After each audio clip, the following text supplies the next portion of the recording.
Hello and welcome, everybody. My name is Sophie Chester-Glynn and I'm Director at Co-Produce Care.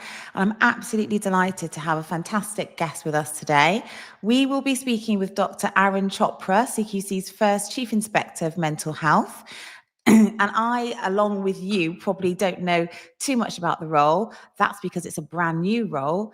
And I'm really looking forward to hear all about it, because throughout social care, mental health touches us all.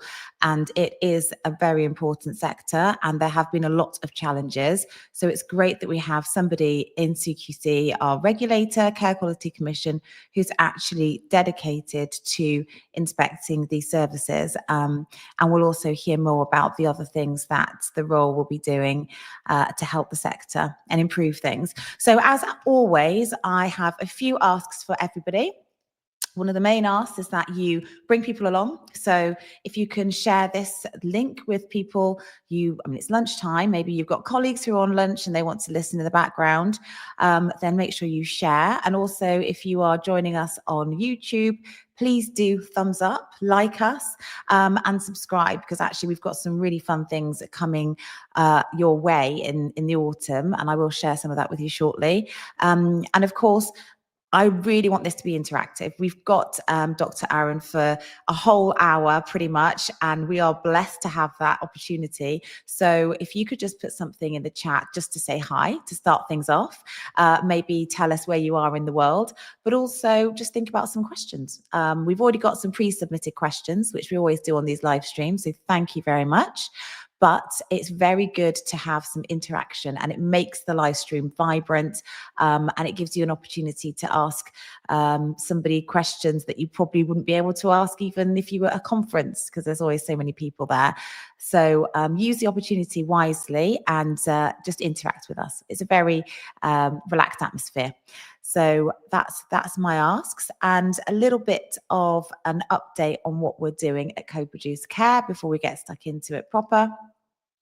So I've been busy in the background trying to get together an online conference. Now, anyone who's been following us will know that we have been doing online conferences for a while now, but we haven't done them recently. So the last time we did one, actually, it's quite pertinent. It was on seclusion, restriction and restraint, if I remember the title rightly, in mental health hospitals. But this time we are going to be doing one on trauma-informed care. And the reason why I thought it would be useful for our sector is that it's traditionally used a lot in children's services, but I do very much feel that it could be very useful, the concepts, the ideas, the practice, to be introduced a bit more into adult social care. So if that's something you're curious about, if that's something you want to know more about, we'll be popping in some links into the chat wherever you're listening to us. But really the best thing you could do is subscribe to our newsletter. If you go to coproducecare.com, and we send out regular comms on how to join that. And the last thing about this one is I have actually got it CPD certified. So if you work for the NHS or you get some training budget, then that's something that you could use and get some points from. And also we are making it free and accessible to anyone who's working in frontline services within social care. So just flashing up our speakers there for that, and very excited to have these lovely ladies join us. It's going to be a fantastic conference. So without further ado, I'm going to introduce our guests that we have today, and a huge thank you, Dr. Arun, for joining us. Welcome to Co-Produce Care's live stream. Oh, thank you so much, Sophie. Thank you. It's a real pleasure to be here. I'm so glad to have this chance to chat with you and with your audience. Hopefully it'll be a really relaxed session, and I know it's lunchtime, so hopefully people will be able to join over their lunch. And I'm looking forward to our conversation. Thank you so much again for having me. No problem at all. So I'll get straight into asking a little bit about yourself, and tell us more about your experience within the mental health sector. Thanks, Sophie. So I'm delighted to be joining the CQC. I started back in May as Chief Inspector of Mental Health, which is a new role, and we can talk about the role in a second. But my background is I'm a psychiatrist. I've been a psychiatrist for over 20 years now. I've worked in Nottingham, then I had a career break where I was working outside of mental health. I was working as a civil servant for a bit. And then I returned to psychiatry. I worked in New Zealand for a year, which was fascinating to just look at how different cultures and different countries think about mental health and mental illness.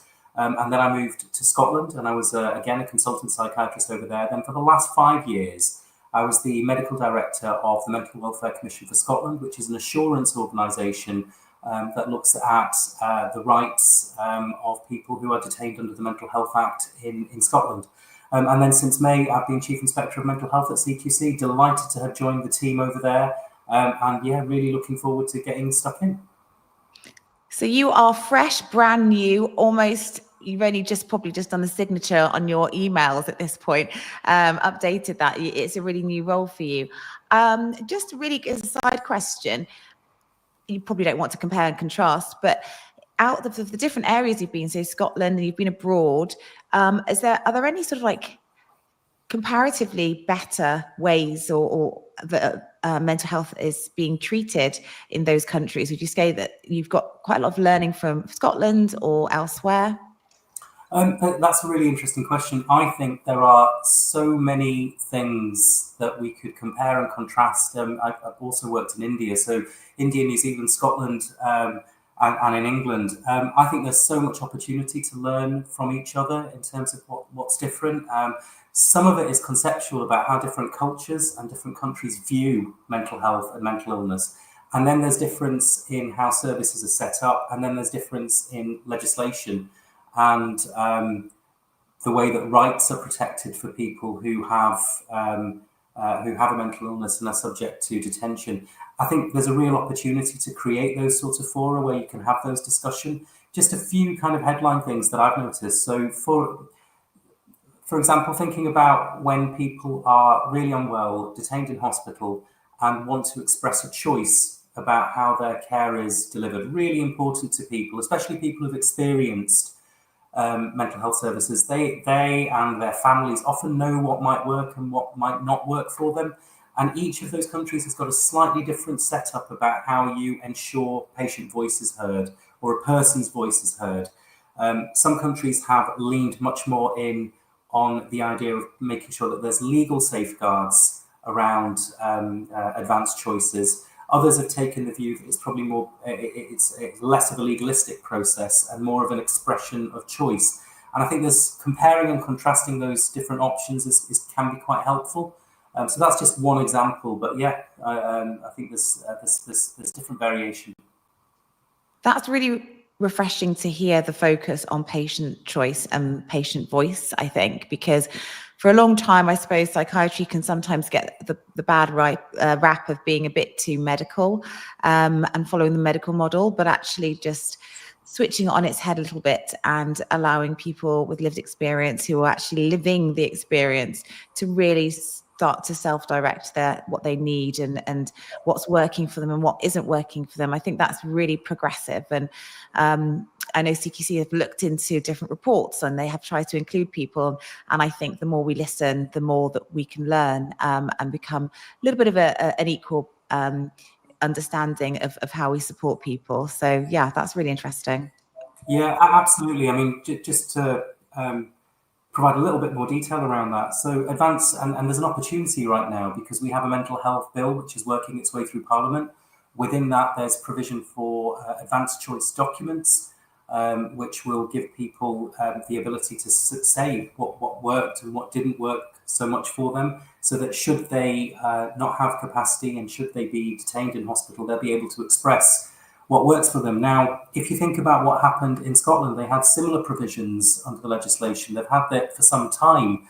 For over a decade, they've had a similar provision. They call them advanced statements. But here's the thing about the learning. They only work if people are actually making them and people are actually supported to make them. And actually, if people have good discussions with their family, with their teams who work with them to understand really kind of and bring those ideas to life. And then people have to know very practical things about how do you access someone's advanced choice document? when they are unwell and when they're admitted, and where do you find it, who actions it, and how do you uphold it. So I think there's learning that we can have, but I think the most key thing from me and from my experience is making sure that people have access to support to make those advanced choice documents. It's great to have those ideas coming through, but it's going to be so important that people are supported to make them. One of the things that we will be doing as a regulator, and we might talk more about the mental health bill in time, but is asking questions about the implementation, and asking questions about how are you supporting people to make ACDs, and also looking within that around inequalities, because sometimes you find that there are certain groups who are less likely to make them, and that's going to be really important to make sure that they're being delivered in an equitable way. Absolutely. And I think we'll come on to more of that going forward. But just to get into your role, so can you tell us a bit more about the new role as Chief Inspector of Mental Health? Yeah, of course. Yeah, we've got straight into the detail, haven't we there, Sophie? But no, it's brilliant. I'm really pleased to have started in the role. I mean, part of the idea behind this role and the other chief inspectors was to ensure that there was sector expertise, which was really driving our regulatory work. So 4 chief inspectors have been appointed to lead some of those regulatory teams at the CQC. We've got a chief inspector for primary care who started just 6 weeks or so ago. And just today, we have a brand new chief inspector of hospitals who started with us, and a brand new chief inspector of adult social care who started with us today. So we've got 4 new chief inspectors who are part of the leadership team, working with really great, talented colleagues at the CQC to drive forward our regulatory activities. This role is new. So the role of Chief Inspector for Mental Health is a brand new role. And I think it really does reflect the importance of understanding how we can use our regulatory levers to improve services for people with mental health difficulties, and ensure that when people who have mental health difficulties are using different bits of the service, whether that's primary care, whether that's acute hospitals, or whether it is mental health care or adult social care, we are thinking holistically as a regulator about the needs of that group. So I'm really pleased that this role's come about, but it's going to be so important that the 4 chief inspectors and the inspection teams are working across the piece. And just so I understand, the 4 new chief inspectors, were they also new roles? And where did your role and maybe their role as well come from? Was it like a policy direction? Was it because of a report that CQC did by itself? I'm just wondering what was the catalyst for the new roles. One of the drivers for that was the Mike Richards report. So Mike Richards wrote a report about how we rebuild the regulator, rebuild CQC, and drive improvements in the regulatory approach. One of the recommendations from that was to bring back sector expertise. They were previously chief inspectors in the other roles around primary care, around hospitals and adult social care. So those roles have been re-established, and we've got new appointments in those roles. The one around mental health was new, and I think that reflects the growing importance and growing understanding of the need to protect the rights and drive up improvements in the mental health sector. So that's how the roles came about. The individual chief inspectors will be leading their teams of inspectors and colleagues who support those activities across the CQC. And we've also got dedicated functions around registration of services, and also a team that the National Contact Centre, which takes calls from people who are coming in who might have concerns or might be expressing some good positive stories about care that they've received. So that's the kind of overarching structure, and that's how we put the chief inspectors in place to help support and lead the teams. I can say a little bit more about my role in a second as well, about my team, if that would be helpful. It would actually, that'd be great. Yes, please. Yeah, so within mental health, we have a team of inspectors who look at the provision of mental health services. They also work with the inspectors who work in other areas such as adult social care and primary care and hospitals. Again, understanding how well, how safe, how effective, how caring, how responsive, and how well led services are, particularly when they're meeting the needs of patients, people who've got mental health problems, and carers. But in mental health, we also have another team. We have a team of Mental Health Act reviewers who look at the way that the Mental Health Act is working within hospitals. So they will be going onto wards and meeting patients, meeting their carers, meeting people who use services, understanding how well services are meeting their obligations under the Mental Health Act, and then they'll be having conversations with those service leaders, looking to drive improvement, correct anything which they can see which isn't quite right, supporting providers in order to do that. So there's two large teams that I'm working closely with. Okay, that's really helpful. And I'm sure if anyone has more questions about how those teams would work, they can ask that in the comments. The only quick question that I had, I suppose, on this was, to what extent are you able to support the understanding of good mental health practice in the role that you've got? I know that CQC does a lot of reports, and obviously they do their reports on mental health hospitals and the inspections that they do already. Is there going to be any kind of like thought leadership or reporting that you will do in your team, or is that out of scope? No, very much so. So obviously one of the most important things that we do, and where our focus is very clearly at the moment, is around making sure that we are assessing and inspecting services on the ground. And so we've got a target that we're aiming to achieve by September of next year to make sure that we are delivering on that core purpose of inspecting services and really looking at how safe, effective, caring, responsive and well led those services are. But, and this speaks to your bit about picking up thematic themes, we also want to drive up improvement. And also where we see systemic issues, we use the expertise that we're gathering from our inspection activity to really talk about some of those thematic issues that we see. We do that in our state of care report that we do on an annual basis, and in our Monitoring the Mental Health Act report that we do on an annual basis. Some of the key themes that we're thinking about at the moment, and we can talk more about them in a second, are community mental health services and how well adult community mental health services are working. We've got a team that's specifically looking at that. And we've also been looking at inequalities. We've been working to look at groups who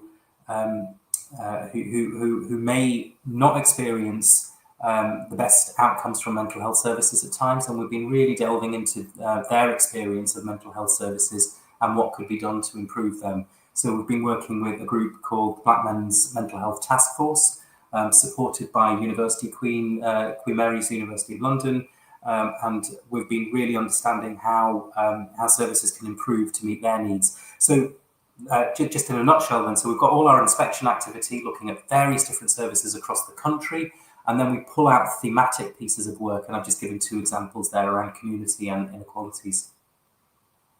And those are huge themes, and I hope that you've got the resources to really delve deep into that. And I said, from the sounds of it, you're going to try really hard to do your best on those themes and produce some really good work. So I'm looking forward to hearing about it.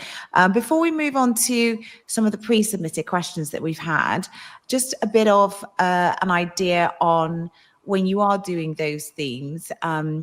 Do you feel like it's going to be quite important for people to feed into you, or are they based on the inspections that you have done on the ground anyway?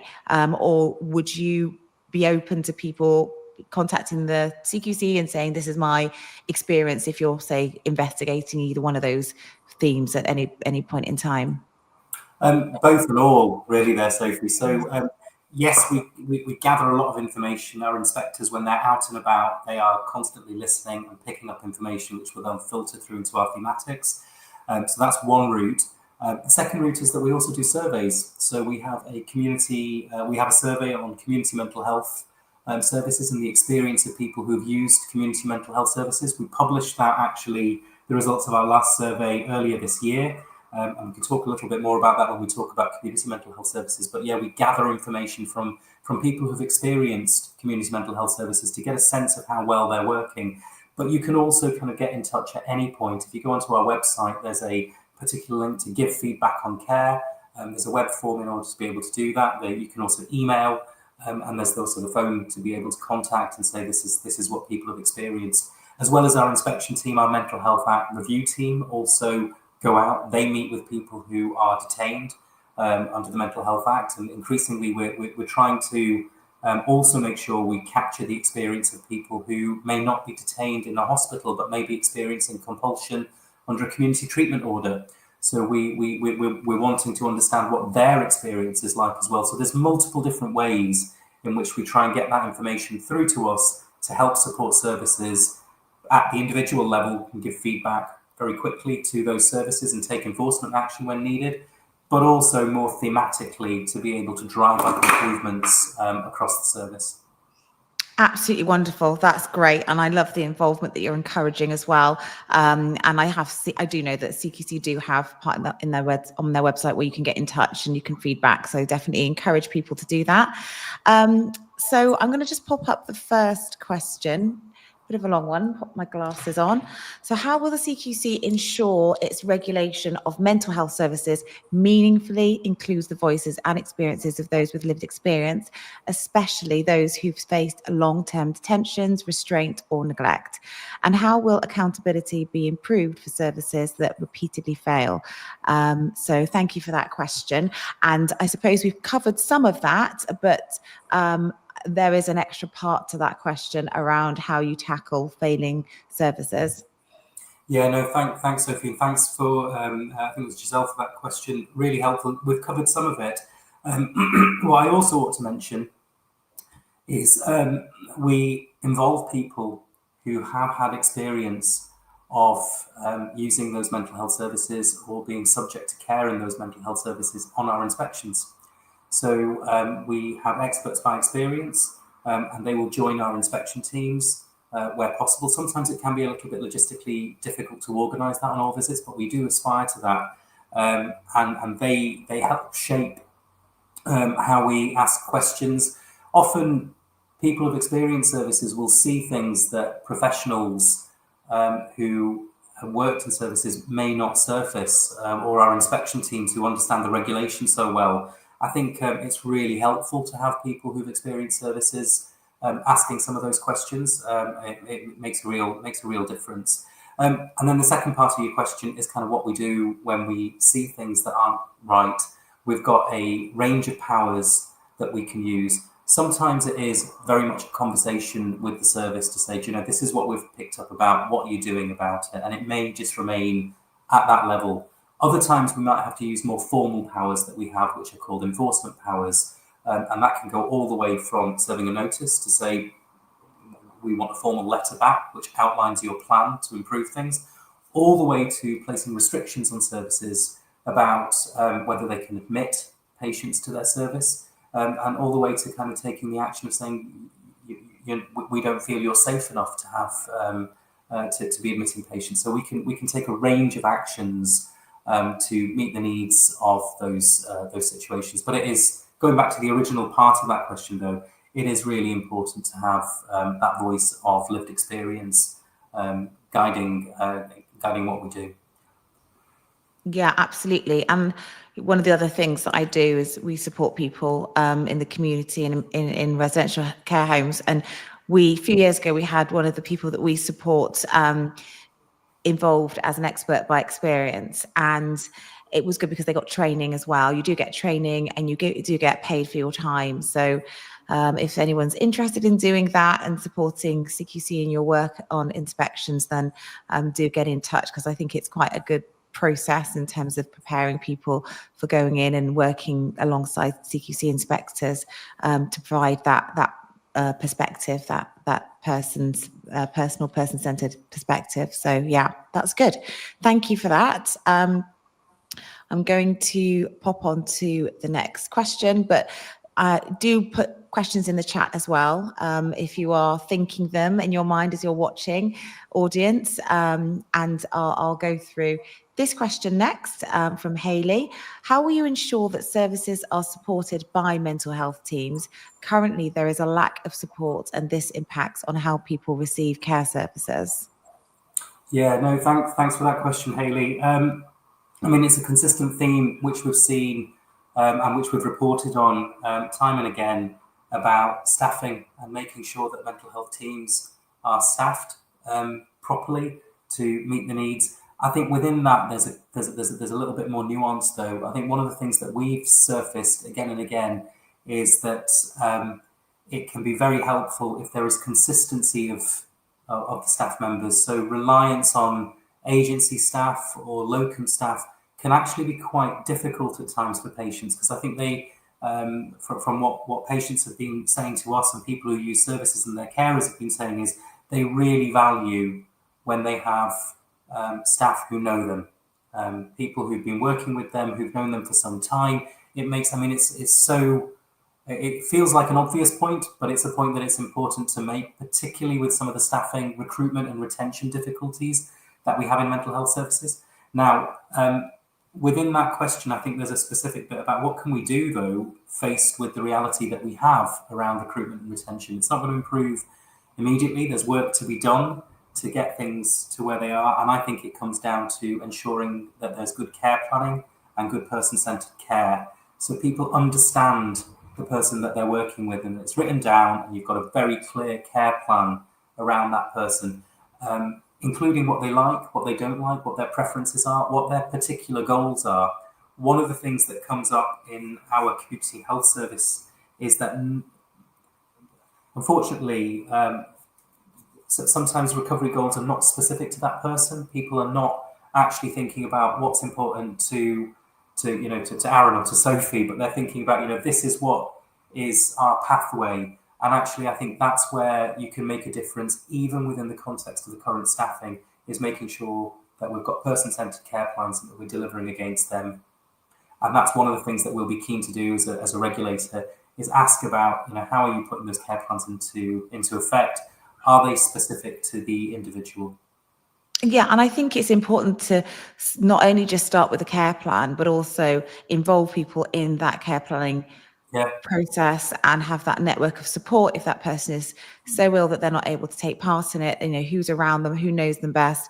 And I think sometimes people underestimate the power of a good care plan, because that also does filter into what are the needs that person needs, and then how do we fund those needs.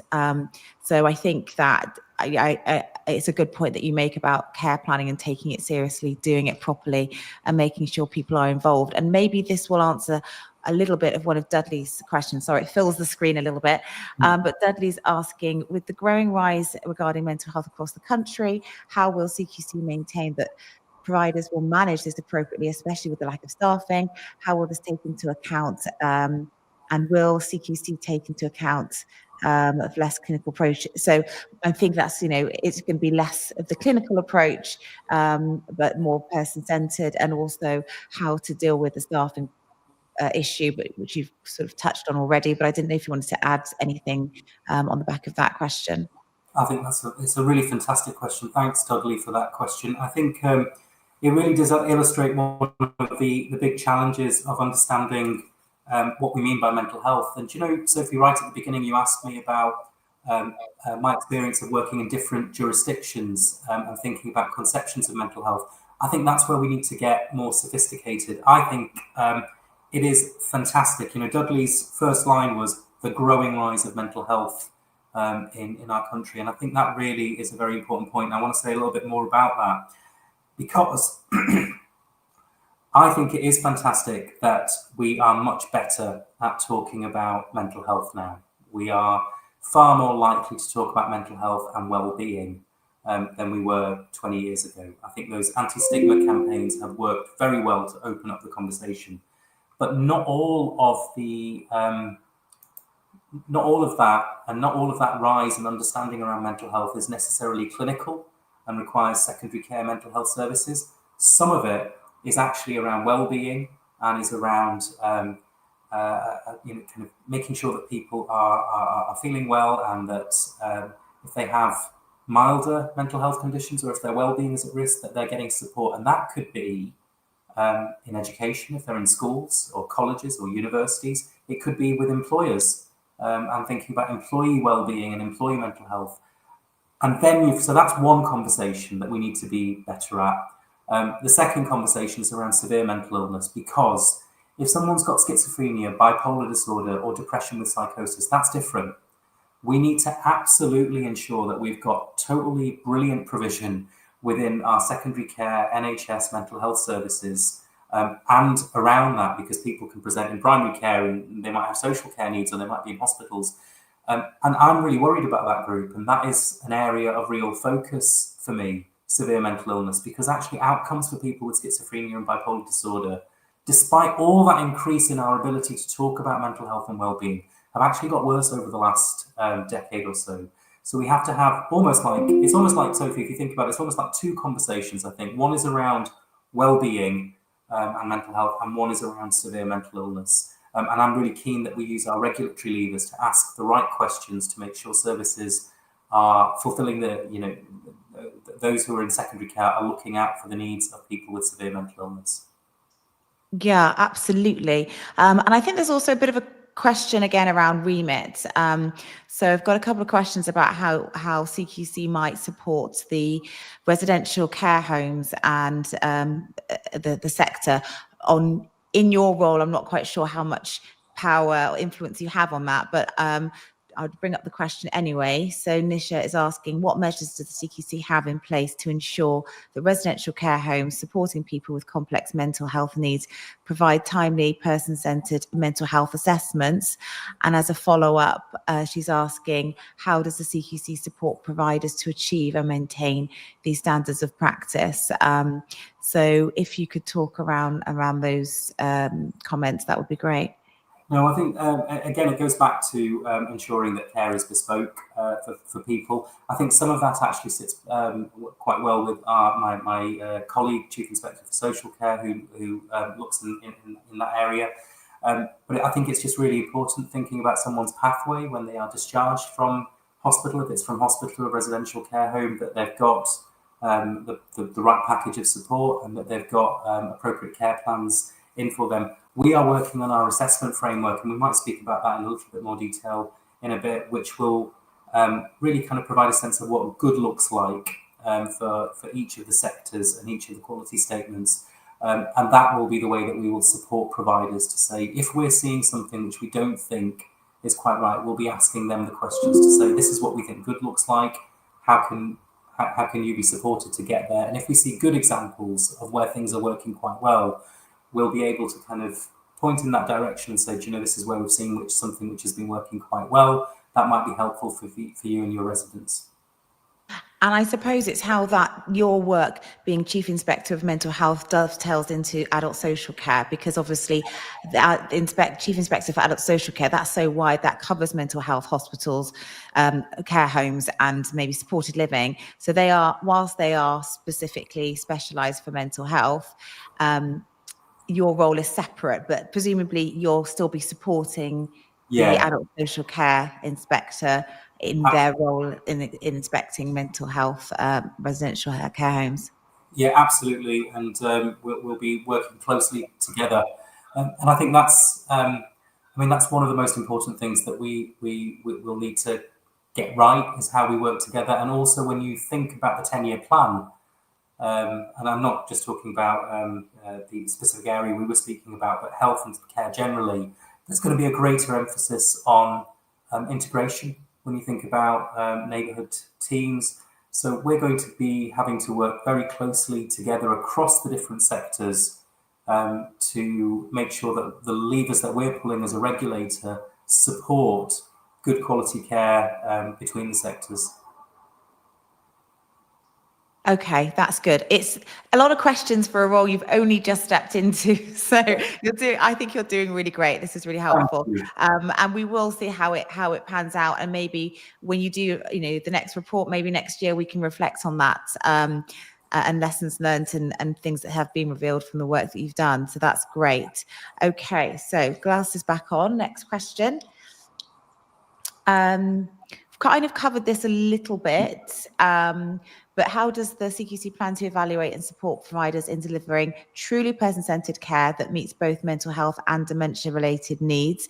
I mean, this is, maybe you can talk more around dementia, because I think we've covered this a little bit already, but is there anything you'd like to add? Well, just to add, we have a dementia strategy that we recently published, which is really I'd encourage the audience to have a look at. It really does set out our thinking around ensuring services are meeting the needs of people with dementia. But I think, just overarchingly within that question about how are we going to actually support providers, again, I might say a little bit more about the assessment framework. So I mentioned the domains, or kind of the key areas that we look at, whether something is safe, effective, caring, responsive, well-led. Within those, we have various statements that we've got which help us to understand whether a service is meeting those requirements. And then behind that, we've got guidance, and that's what we're going to be currently working on quite closely about what good looks like. And we're going to be using those frameworks to then evaluate providers. That's going to be core to our business, and we're going to be doing that, what we already do on our inspections, but we're going to be taking a real clear focus on sector-specific or sector-specific questions about what good looks like, so that it's very clear for a mental health provider, what does good look like in my sector? What should I be aiming to achieve with people who use our services?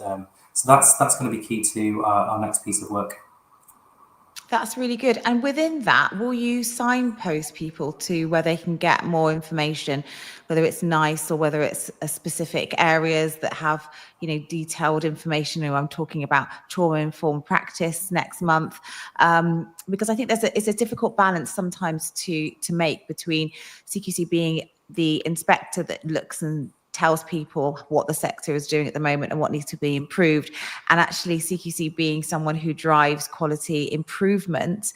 I think sometimes providers find a frustration where they think maybe they should be supported a bit more to know exactly what CQC are looking for and what they should be doing, and there's no specific standard, if you like, and yet CQC probably wants to put more of its resources into finding out how services are delivering care and reporting on that. So it's a difficult balance, but how will you make sure that you get the right level of detail in that guidance? I'm not sure if you know that at this point, but what are your thoughts? No, really, really good question, Sophie. I think partly it's about making sure that what good looks like piece is strong enough, and we'll be looking to the sector, things like accreditation networks as well as NICE, to understand this is what good looks like in the sector. But your point around ensuring that we put improvement first, I think that's really important to us. If you think about the legislation, it actually says we're there to improve services, as well as kind of inspect and regulate and keep people safe. We have to inspect on the basis of our regulations. So we look at the particular regulations and make sure that they're not being breached, that people are delivering against that. But we also look to improve. We also look at what are the best standards in that area. And that could be through accreditation networks that come from various bodies. It can be from NICE. And it's very much informed. Those aspects are very much informed by the lived experience voice and what carers say about what's important to them, and as well as people who use services. That's great. So it's getting that real, I suppose everything's kind of like triangulated, making sure that you've got something from the person who's supported, you've got evidence-based good practice, and that you're actually showing that you're delivering things, and you'll be looking at that evidence as well. So that seems pretty clear. Thank you for that. So we're going to go on to a slightly different subject now. Samir's asking, how will the mental health bill affect CQC operations? So yeah, your thoughts on that? Yeah, no, great question, Samir. I think, I mean, there's quite a few provisions in the bill which could really make things better for patients and for people who are subject to the Mental Health Act. The CQC is a key delivery partner in some of those reforms. So let's take some examples where there are additional safeguards that are being put in place for people who are detained, who may be receiving medication that they don't consent for, or that they cannot consent for. Up at the moment, as it stands, you can be treated for a certain period of time, about 3 months, before a safeguard kicks in with an independent doctor that the CQC provides, and looks at whether that treatment is appropriate. The bill proposes that that 3-month period comes down to 2 months. So it's going to significantly affect the CQC operations. We're going to need the resources to deliver this. But it means that that period of time for which, where someone who can't consent or doesn't consent is treated without that safeguard is reduced in time. So it's an incremental, definite progress, but the CQC will be inputting into that. I've already mentioned, so that's one specific example, I've already mentioned around advanced choice documents and how we'll be asking questions about how those are delivered equitably to make sure that everyone is benefiting from some of these safeguards that are coming in. There are other aspects in the bill that are coming through that will be taking an active role in looking at how providers are implementing them. Obviously, it's not for the CQC to be implementing how providers do that, but we'll be asking the questions to see how it's implemented. There will be a staged process towards the mental health bill coming in. All those provisions won't kick in as soon as the bill receives assent when it progresses through Parliament. But we'll be actively looking at each of those provisions as they go live, and directing our resources to make sure that providers are delivering against the new requirements from the new Mental Health Act. Thank you for that. And staying on the same subject, what support will CQC provide in preparing and embedding the new Mental Health Act within hospital trusts? That's from Andrea. Well, I suppose it's not really for us to kind of move resources and stuff to the mental health services as they're applying the Act, but we will certainly be asking them questions about how they're applying the Act. We'll certainly be spreading good practice that we see. So our inspectors who will develop relationships with the providers will be kind of spreading where they see areas which are working well. They'll be sharing that information. And we'll be looking at how people are discharging their duties. And we'll be monitoring, as we do already, the use of the Mental Health Act, particularly around inequalities. We already touched on that briefly before. But where we see within the Mental Health Act, for example, people who come from minoritized communities, who are more subject or more likely to be subject to the Mental Health Act, we'll be asking questions around what's happening around that, what changes are being made, how are you supporting people around that. And I already mentioned some work which we've done recently to understand some of the drivers that might be upstream, that might be leading to people presenting in situations where the Mental Health Act is more likely to be being used. So there's some of the questions that we'll be asking, not specifically mentioned within the Mental Health Act, but I think really important to mention, Sophie, while we're talking about support, is the Patient and Carer Race Equality Framework, which is a framework looking at particularly race equality and how mental health trusts are working with communities to improve access and improve outcomes for all communities who use those services. So we already are asking questions about how that framework is being embedded. So that's how we'll be using our regulatory levers to improve the implementation of the Act, and also other areas which might not be statutory but are mandatory. That's really helpful. And I'll flash up, I think maybe you can go into a bit more detail about that, but we did have a question about that as well. So, and I suppose it's really about the NHS trusts getting to grips with all of these policies, initiatives and the law, and then embedding that within their own services, because your role is to then monitor them on how well they've enacted or they've put the Act into practice, and then looking at what practice is falling short of the standard, and then advising almost retrospectively on that, rather than giving direction on the outset. So maybe that's something that maybe the Department of Health and Social Care have more of a role in terms of supporting and embedding it, rather than CQC. So I think that's kind of a bit of the distinction, if I've labelled that correctly. So yeah, so that question actually was brought in by Samir again. So will you be covering the patient and care race equality framework, which you said you are, and that's actually a national NHS initiative designed to address race inequalities in mental health services and improve experiences for people with diverse ethnic, racial and cultural backgrounds. So that's just been covered there. And how important do you feel it is to cover that in your inspections and put a focus on that? I think that's absolutely. I mean, it's huge, isn't it? So the inequalities focus. I mean, you look at some of the data around this, and the fact that if you come from a particular community, you're 3 or 4 times more likely to be subject to the Mental Health Act. That can't be that can't be right, and we have to understand what's driving some of that. Sometimes it is. It's not about the actual provider in hospital. It's actually much earlier about access to primary care and access to seeing your GP, to talking about those mental health issues early, rather than for them to develop into a crisis, which can sometimes happen. So I think it's really important that we're asking those questions, surfacing that, and seeing what providers are doing around that to change some of the work around that.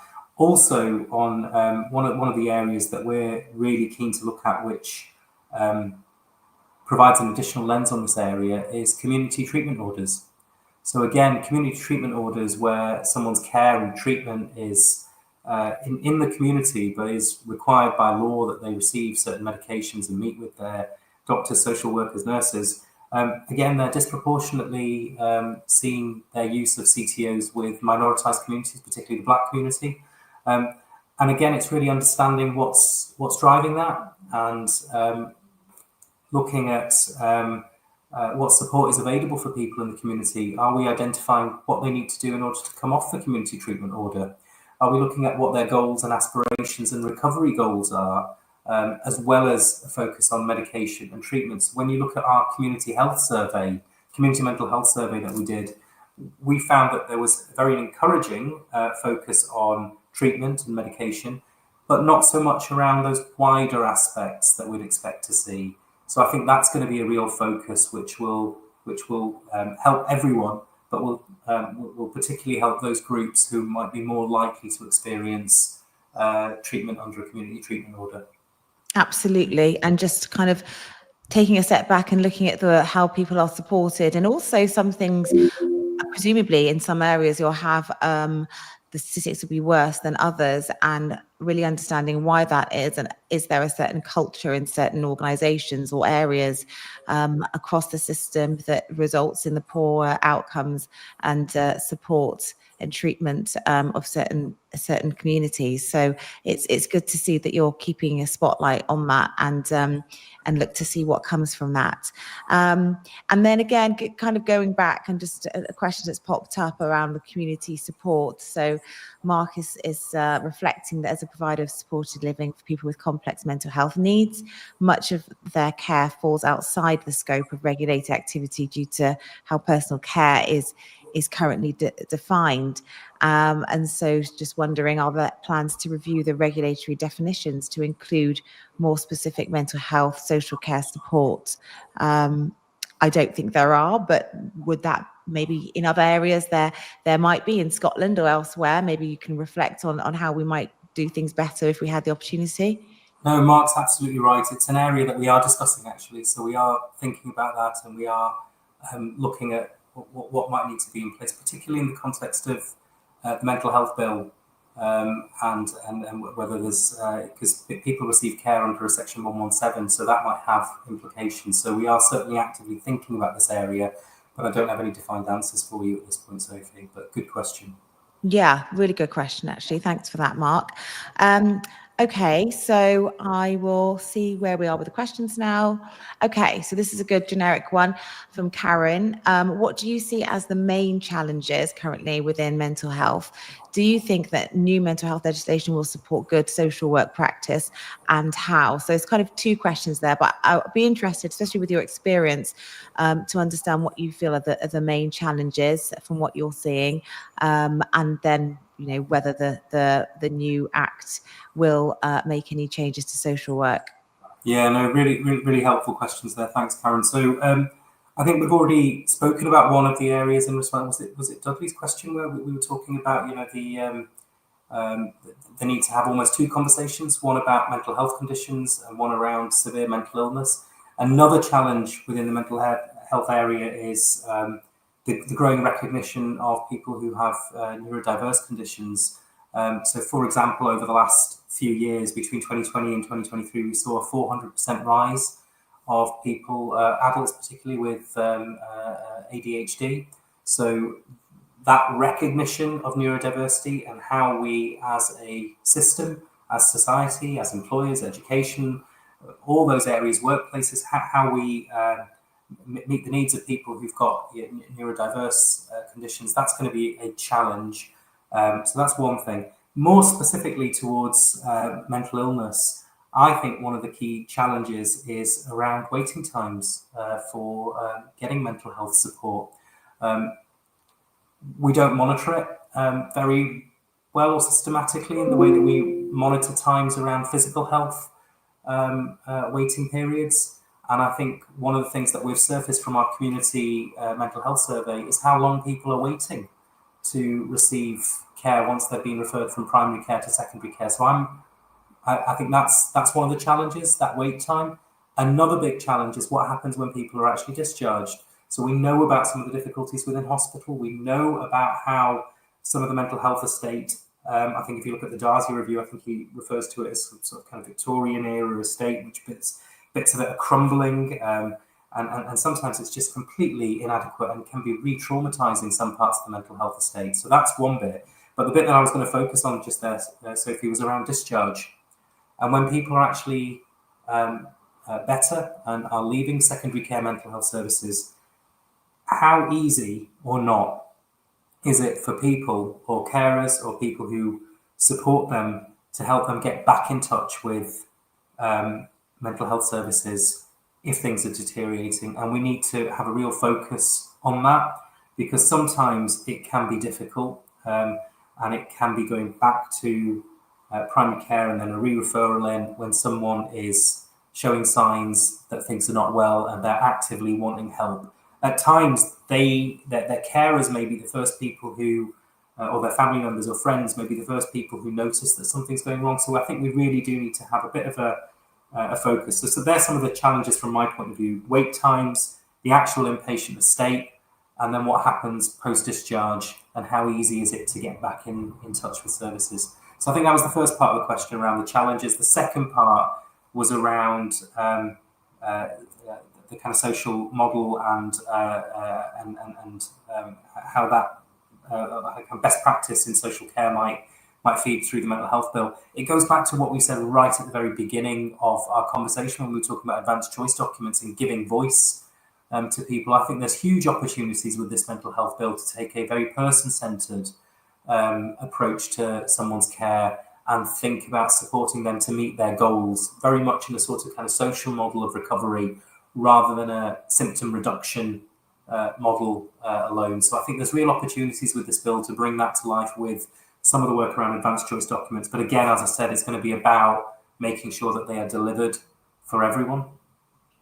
Absolutely. And just a comment on the idea of discharge. I'm reading some books at the moment about people's experiences in mental health hospitals, some reflective accounts. And one of the things the themes that has come up are the fact that people who have experienced being in mental health hospital, they want to be discharged, but then there's also a fear of being discharged, and that discharge planning. So before you go out, where you're living, who's supporting you, what are the triggers? It might be worth thinking about looking at what support there is around that, and planning that with that person psychologically and practically, how they will cope in the outside world, because it's almost a bit of it's very difficult to kind of like match the two things around wanting to leave hospital, but also being really scared to leave hospital, especially when they've been there a long time. And those two opposite sort of forces ideas, I think, as something that people struggle with. So yeah, it's great that you're looking at discharge, and also the discharge planning, I think, will be crucial as part of that, which I'm sure you'll look at. So just we are coming to the end now. Thank you everyone for your questions. I've got one question which I think is quite a helpful one. So Diane's asking, will CQC have more of a focus on prevention going forward?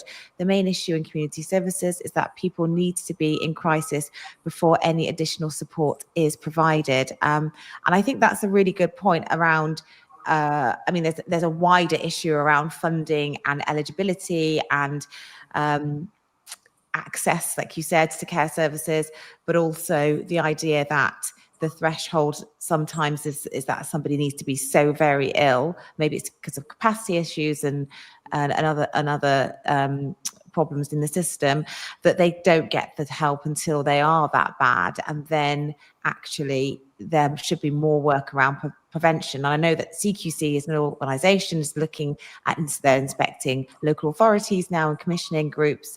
And I wonder whether some of all of that work can come together to think about how we can prevent people actually needing services. And I feel like all the work that you're doing might end up leading to some report on preventative solutions. Yeah, great question. And very much within that keeping of that whole 10-year plan and that shift towards prevention. And yes, that's the first bit of the answer, is that when we start our ICS inspections, then we will be able to take a bit more of a view around some of those aspects. So that's one part of it. But secondly, and it links back to the previous conversation, it might not just be about primary prevention and preventing illness in the first place, but it could also be about secondary prevention and, kind of making sure that if someone is unwell, how do we make sure that they are less likely to relapse, less likely to have further episodes of illness, less likely to end up with various difficulties which then prevent them from living the life that they would like to lead.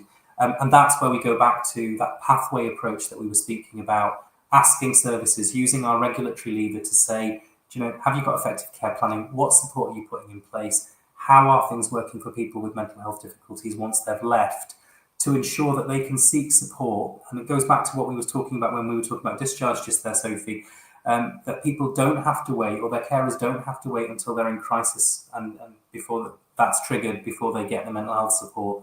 So we'll be kind of thinking about both of those options, both the local authority level, but also at the mental health provider level, and thinking about the pathway that a person takes when they are experiencing mental health care, and thinking about that sort of secondary prevention that can come through at the NHS Trust provider level, to ensure that they don't get into the situation that was described in the question. That's really promising. You have a lot on your plate, a lot to do. Very good luck with it all. Just a last reflection. Obviously, you've just started in the role, and it's a bit cruel to ask a question about what you expect to have achieved at the end of your role, whenever that might be. Hopefully not too soon, because it's been wonderful chatting to you, and you've got some great ideas and ambitions. But have you got any... you probably have KPIs and you have goals that you want to meet in the role, but say, you were to retire and this was the end of your time, what would you want to know about, what would you like to have achieved in this role as Chief Inspector of Mental Health for the CQC? Oh, thanks, Sophie. I just started, got a fair bit of work to do, as you said. We do have KPIs and kind of immediate priorities and targets, like I've already mentioned, that we're trying to get to our 9,000 inspection targets by September of next year. We're going to increase the volume and quality of our inspection reports. But overarchingly, what I would like to see within our mental health sector is, and it's about the vision that we have, it is services for people with severe mental illness improving again, and outcomes for people with severe mental illness much better than where they are now. As I said right at the outset, I think we have seen a bit of a deterioration in care. I'd like to see that reversed, and I'd like to see people having person-centred care plans, and know how and when and be able to access care in a very timely way, rather than people presenting more frequently in crisis situations. So I'd like to see that move away from crisis situation and care to much more planned, person-centered care, and so that's what I'd like to see as an outcome for people who use services. And for us at CQC, I'd like us to be an organisation that drives improvement in services, using our regulatory levers, not just to kind of point out where things are not right, but to really drive up improvement across the country for people who use services. That's wonderful. And it's a great note to end on, increasing people's experiences, improving them, and to drive quality in services. So, and much, much more. So thank you so much, Dr. Arun Chopra. It's been wonderful speaking with you today.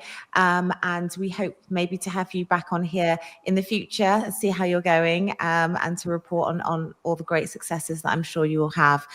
So thank you very much for joining us today. Thank you so much, Sophie, and thank you so much for all the questions. It's been really great. I really appreciated it. Thank you so much. Thank you. Bye-bye. Bye now. That was great. I hope you all enjoyed that. Thank you for your comments and your engagement. Very interesting to hear what's happening. I think it's a fantastic role and a fantastic person who's in there, starting and ending with people's experiences and improving the quality of care. That's exactly what I think all of us in the sector want to see. And then just a little ask from me, please do remember to like and subscribe. The likes really help with more people seeing the live stream, who maybe unsuspectingly weren't hoping to, but it comes up on their feed. And of course, the whole raison d'etre, if you like, of co-produced care is to get more voices out there and to get more understanding of the care sector. So please do help with the algorithm and put maybe a goodbye comment before you leave, and do like and subscribe if you're on YouTube. That's very helpful to the message and the cause. And just another reminder about the Trauma Informed Conference that we're having if you're joining us at this point. If you do sign up to our mailing list, then we will be sending out information on that. You can email us, or you at the bottom of the screen, or you can just go onto our website and find out for more information through that. And we're really looking forward to doing that and sharing more information with you. And also, if you do join our mailing list, we will be asking our subscribers to let us know who else you want to hear from. One of the things I'd like to do on the channel is to have a panel talking about advanced decisions and LPAs, and people just really preparing themselves and their parents and their families for times when they do not have capacity or they aren't able to make some really important life decisions. I feel that's really in the back of people's minds at the moment, and we need to bring that to the fore. I've got some great people who I've interviewed in the past and new people who I've met out and about, and I'm going to bring those people on to talk to you. But if there's anything else that you want us to bring to you, anybody you want us to approach so you can ask your live questions to, then please do get in touch, and we'll do our best to make sure we bring that to you. So that's everything from us. Thank you for joining us today. Have a lovely rest of your day. And thank you for supporting us. Okay, take care.